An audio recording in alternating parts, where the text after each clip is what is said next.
Maximum team ভয় পেয়ে গেছে, ঠিক আছে? ইন্ডিয়ার যা ফর্ম আছে না, অন্যান্য টিম খেলতে আসতে গেলে দুবার ভাববে, ঠিক আছে? তাদের এখনো পর্যন্ত হাঁটু কাঁপে। পাকিস্তানে তো কাঁপেই। পাকিস্তান আগের দিন যা খেললো, ওর থেকে মনে হয় তার আগের দিনের ম্যাচটা অনেক ভালো হয়েছে, আমি বলতে পারি। যথেষ্ট তারা ভালো খেলে, তারা তো অল আউট হয়নি, ঠিকঠাকভাবে তো খেলেছে, তাহলেই হবে। পাকিস্তানের মধ্যে জাস্ট বিতে কিচ্ছিরিভাবে হেরেছে, ওরমভাবে কেউ হারে না যেভাবে হেরেছে। তাও ওদের জীবনের লজ্জা নেই, তাও আমাদের সঙ্গে লাগতে আসে। কোনো দিনও তো পারে না, তাও আমাদের পেছনে লাগবে। সব থেকে বড় কথা, পাকিস্তান যেভাবে বাংলাদেশকে ফাঁসালো, মানে জাস্ট, মানে আমি সেই খবরটা পাওয়ার পর মিনিমাম আমি 5 মিনিট ধরে হেসেছি বলতে পারেন, ঠিক আছে?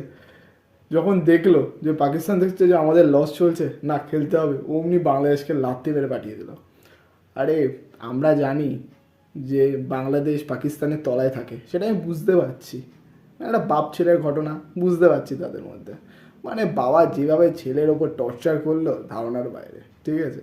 মানে এইভাবে যে তাদের সঙ্গে এত বাজেভাবে একটা স্ক্যাম করা হবে, বাংলাদেশ মনে হয় বুঝতে পারিনি, এখন মনে হয় আফসোস করছে। তাও ইন্ডিয়া এত হেল্প করেছে, এত কিছু করেছে, তারপরেও কিন্তু সরাসরি পাকিস্তানের দিকে যাবে। ইন্ডিয়া টিমের থেকে আমি একটা জিনিস বুঝে গেছি, টিমে 11টা প্লেয়ারের মধ্যে কোনো একটা প্লেয়ার খেলে দেবে, এটা শিওর। আমরা যেমন আগে ভাবতাম না সুরিয়া আছে, সে হয়তো আজকে খুব ভালো খেলবে, না খেলতে পারলেও টিমে যে কোনো একটা প্লেয়ার আছেই, সে খেলে দেবেই। মানে যেটা আমরা হয়তো ভাবতে পারবো না যে এই প্লেয়ারটা আজকে খেলে দেবে, ওরকম মানে কোনো একটা প্লেয়ার আছে যে খেলে দেবে, এই বিশ্বাসটা আমার ইন্ডিয়া টিমের মধ্যে আছে।